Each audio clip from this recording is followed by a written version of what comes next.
What is up, Call of Duty fans? Welcome back. I hope you guys enjoyed the eyes-on breakdown of Splyce and United, and I wanted to get a little bit caught up as far as what's going on with Rostermania. Now, most of you that follow me probably also follow me on Twitter, and you've probably seen that I don't like to do rumor videos. Yes, there was a video in the past that was labeled as the rumor mill, but those were all based off of graphics and things that were pretty much confirmed after a good 4 or 5 days of people reporting it, and just waiting for the PLQ before an org would say this is the roster that we're going through. This is a very different situation because we only have a week as far as the period that is open, and there's a lot of things that are happening as far as legalities, as well as contract issues, as well as just other moves and things like that that are being rumored or baited through things like Twitter. These are not at all what I would consider to be reliable sources by any stretch of the imagination, but there are things that are going on with some of the teams, and we do know for sure from some of the teams that there are no moves being made, at least as of now. So how is this video going to work if there's not going to be any rumors involved?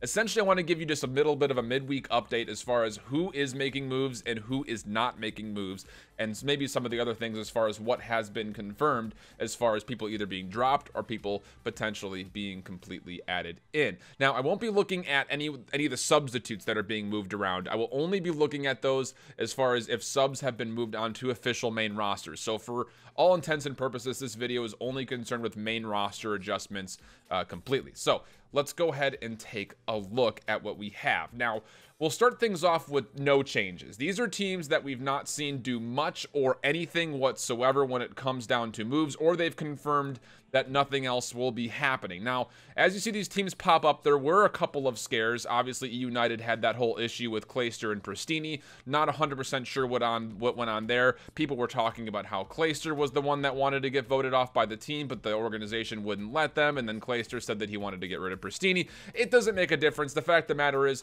this team has come back from multiple sources and have said that they will not be making any definitive changes to the roster. Now, on top of that, a couple other interesting tidbits, because of course, if you haven't been keeping up with Rostermania and you're paying attention to the regular season weeks, Denial was that team that everyone was looking at and saying they should get rid of their roster. At least that's what the desk was suggesting during their games earlier in week 2 after week 1's kind of disaster start for them. They will not be making any moves either. They're actually at the moment still scrimming and setting things up, I believe, in North America for their boot camp. So the scrims are going on with Denial. The owner actually went out on Twitter and said that we will not be making any moves. This is a hard stuck team.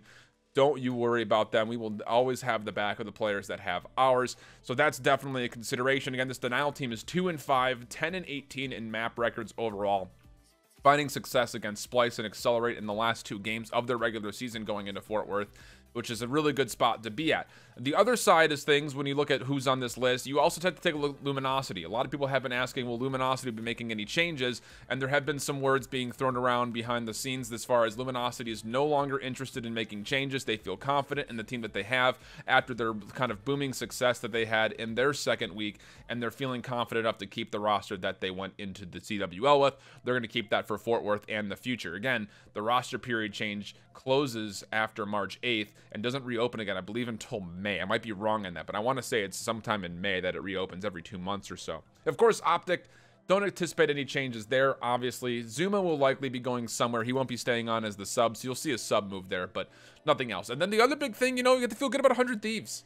You know, I was a big hater on 100 Thieves for quite some time, but their second week of Div B, they looked really, really strong, and they will not be making any changes either, with the exception of, again, potentially Pharaoh moving around to other places. Now, as far as other teams that we do not have any really confirmed information on, or there have been a couple of small rumors here and there about these teams, here are the teams that we are awaiting more information on, whether it be from players or from their organizations themselves. Again, as I'm creating this video, this is midweek. I'm uploading this right around 5 o'clock in the morning on Thursday the 7th. So here's the teams that we haven't really heard much about. Red Reserve, Enigma 6, Team Envy, and Splyce.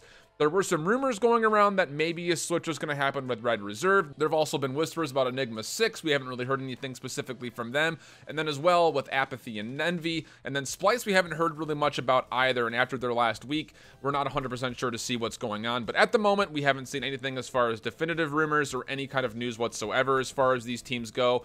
Just a couple of whispers or screenshots. Nothing that I would say is substantial information one way or the other. So I'm not really comfortable listening to them and saying that they are for sure not making any changes or that they for sure are making moves. You take a look at these teams and they're all kind of in the same position. They were good but not great in certain elements of their 2-week stint. You look at Red Reserve, 4-3, they're 16-10 in maps. Enigma 6 is 3-4, 12-16 in maps. Team Envy also 3-4 at 16-14 in maps. And then of course Splice at 4-3. So all of these teams are sitting at the 4-3 or 3-4 mark. All of them have won either 12 or 16 games by the looks of it so far. So I mean, again, these are not at all bad stat lines. You look at the teams that are 5-2 just above them, they've won 17 maps instead of 16. So you win one more map in there somewhere and you're all of a sudden in the top 5 conversation as far as where you are in the rankings between both divisions as far as overall standing. So it puts you in kind of a weird spot because you aren't great.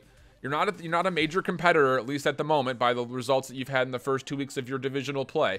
But at the same point, you're not in a bad spot, and this roster has found sense of success. So it just kind of comes down to, will they make maybe one more change to possibly bring in an all-star that could help elevate this team, whatever team it is, to a new level, or will they just continue to work and try to get better together? That's kind of the question mark. Now, as we go a little bit further down, again, this is the teams that are currently in the period of making moves. Either something has happened as far as roster moves have gone, or they're currently looking to make moves based on people that they've dropped with no confirmed additions yet. So as you see these pop up, first and foremost, let's talk about Evil Geniuses. This is a team that we just saw Vicento retire, and it kind of comes down to who will they find in. So there's definitely going to be some sort of a move that happens in the near future with Evil Geniuses. We just don't know exactly what that's going to be. There are rumors going around that it could potentially be attached, but you would likely see somebody from the top competitor be moved in. Again, Vicento was not really playing that well to begin with Evil Geniuses, one of the lowest KDs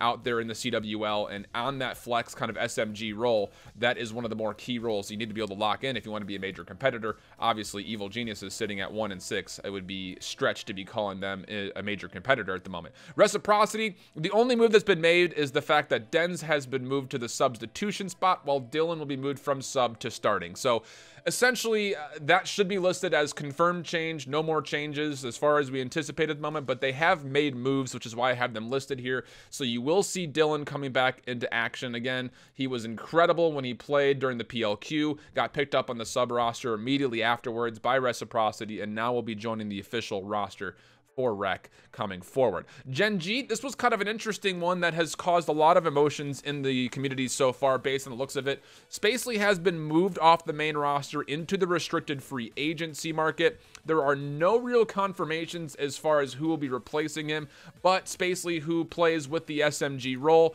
you would think you would need to find somebody who does use that SOG. The current conversation is possibly Envoy. The biggest thing with SpaceLy, and you know, it caught a lot of people, I think, by surprise, because this team has been listed, before they were Gen G, they were listed as Team SpaceLy.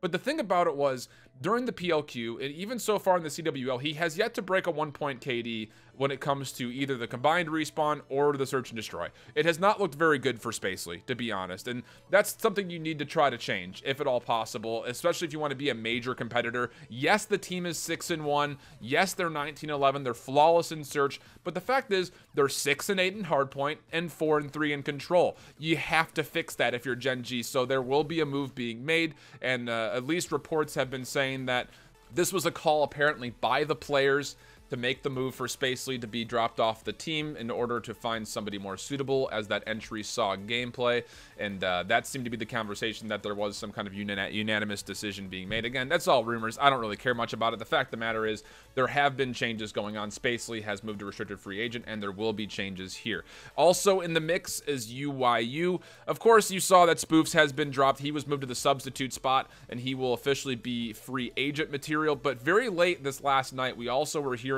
that Skies has also been dropped away and will no longer be playing with UYU. So as far as this goes, this could be interesting, because UYU is in a weird spot, because Spoofs is, you know, he's been gone. So Skies being added to the free agent list obviously opens up some holes in this roster as you take a look at what they were able to do. 3-4, 12-16.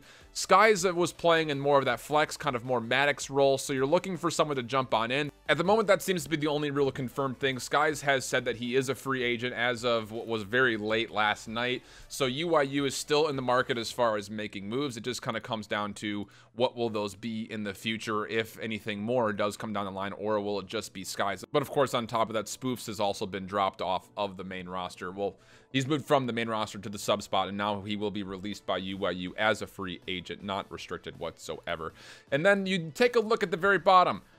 Only God knows what's happening with these two teams down here, Midnight and Excelerate Gaming. And I hesitate to say too much on this because there's a lot of different conversation points when it comes to what we've heard versus what very well could be happening. But all we know right now between these two teams that they're going to be pretty much full sale sells. Excelerate has completely dropped their roster, but based on the stipulations of the CWL rule set, they have to keep at least one player from the initial roster. So Fastball, of all people, will actually be the substitute on this team, which is strange because he was the guy that was dropped from main roster to sub role and then immediately started rooting for this team to start losing, but apparently he's still going to be in the substitute role for Excelerate. But as far as Midnight Gaming goes, who knows what to say about this team? There's legal issues going all over the place. The only thing that we know for sure right now is that we don't know anything about what's going on with any of Midnight's or their players at the moment. There's rumors that they're floating around to other places, but again, I don't like to report on the rumors. I just want to let you guys know as far as who's making moves. So Midnight very well could be losing their entire roster, or they very well could be holding on to the majority of it based on whatever contracts that they had signed from players beforehand. It just comes down to the legality of the question. Excelerate, though, has completely dropped their entire roster. There's a lot of things posted up as far as who could potentially be playing for them. Again, it's hard for us to even stipulate a rumor because if I say something and it ends up not being true, I just look silly. So I'm not going to bother. This is kind of a midweek state of affairs so far in Rostermania as far as who's making moves, who's not, and where they are in those potential moves as we try to finish out the week. So I will be doing specific videos on the moves that do end up happening, so make sure you keep your eye out there, but I'm not going to be reporting on any rumors or speculation. That'll never change. It looked like you guys really enjoyed the analysis breakdown video. I'm really glad that you guys did. I will be doing more of that. I think I'm going to try to find a way to cut them up a little bit shorter and do more just specific moments rather than a full match, because that was a little bit long-winded for me and it took forever to edit, to be completely candid. So if you have ideas as far as what you'd like to see from Rostermania news, would you like to see individual team or player profiles, and then as well for the Eyes On analysis series, if you have any ideas as far as what you'd like to see there, I am more than open to hearing them. It's been a pleasure having you guys. Hope you guys enjoyed the content. Make sure you subscribe to get more notifications on when my videos do pop up regarding Rostermania and the rest of the CWL competitive side of things. And until next time, hope you keep holding it down. Later, bye-bye.